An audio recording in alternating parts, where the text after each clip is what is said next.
Yun mga katao, nandito na tayo sa tilapyahan ko. Yan sila. Mukhang gutom na sila mga katao.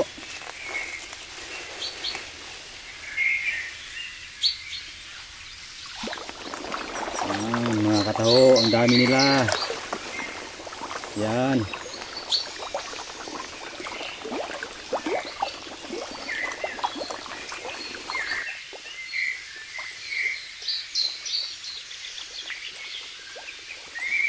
Punta tayo doon mga katao. Doon tayo magpakain sa kanila para makita nyo ako magpakain.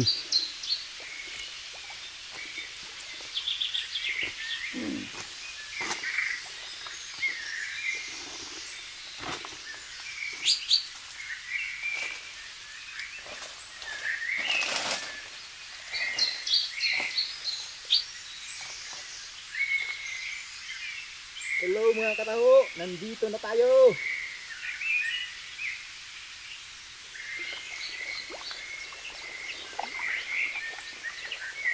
Ginawa ko pala dito mga katao. Panahon ng COVID to mga katao. Walang magawa sa bahay. Hinukay ko to. Kaya ito siya ngayon. May pispan na tayo mga katao. I-harvest natin ito mga katao para palitan natin ng bagong tilapia. Bili tayo bagong binhe para dumami pa yung tilapia natin. Hindi kasi sila nangingitlog na kinakain ng malalaki. Kaya palit tayo ng sidling mga katao.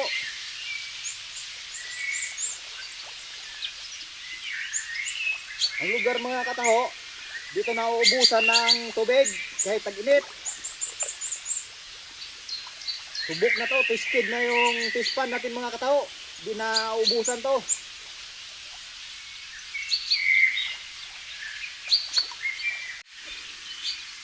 So yun mga katao, tapos na tayo magpakain ng tilapia.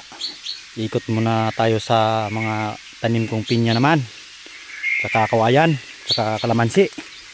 Puntahan natin mga katao kung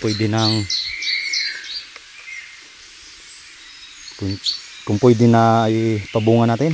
Yan mga katao, yung pinyang tanim ko.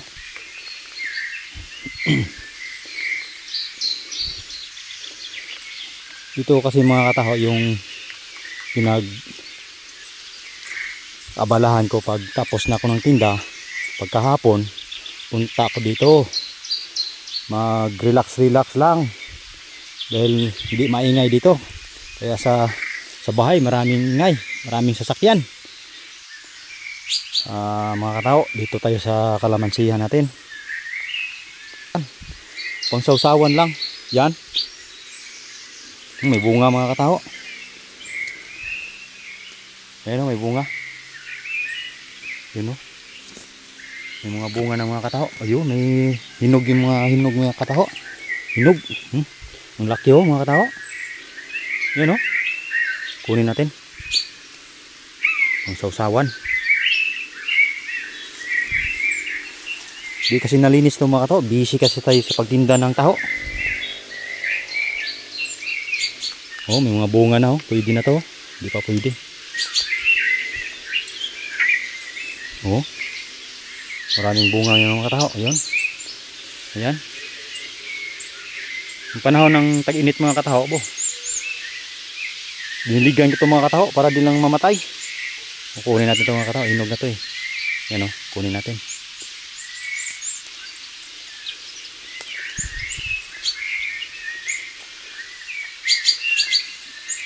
Pinaghirapan ko talaga na mabinyagan to. Alam niyo mga katao kung saan ako kumukuha ng tubig sa pagdilig nito? Doon sa pispan ko mga katao. Doon ko iniigib yung tubig para hindi lang siya makakuha ng init. Yan mga katao, walang bunga. Walang bunga. Pabungahin natin itong mga katao. Isabay natin sa pinya natin mga katao. Yan. Ayan siya. Yan. Yan yung isa.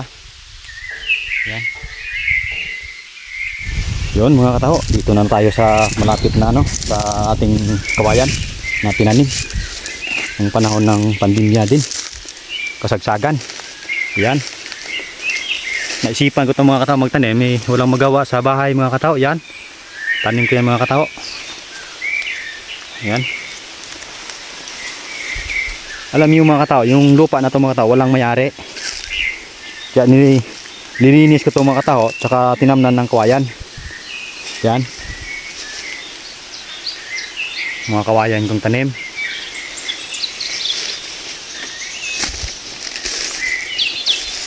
Yan, pinya ko pa yan, yan, yan, mga pinya ko pa, tanim yan. Ito pa yung isang kawayan mga kataho. Marami itong mga kataho, mga higit 50 piraso yung tanim natin mga kataho. Nakapaikot dito sa paanan ng bundok. Yan, ang tawag dito sa amin, tambo yan mga kataho. Tambo yan, malaki yan, pira na yan mga kataho. Ito, pwede nang kunin tong isa na to mga kataho. Matanda na to mga kataho. Kunin natin yan sa ma-harvest tayo. Ayan, yung mga tatanda na dito mga kataho, pwede nang kunin. Harvest natin sa bago mag-December. Dahil mabintang mga salasit ng panahon na yun mga kataho, kunin natin at saka ibinta. Dati kasi mga kataho, tagagawa lang ako ng mga salasit, mga katre, mga bahay kubo. Yun ang ginagawa ko mga kataho.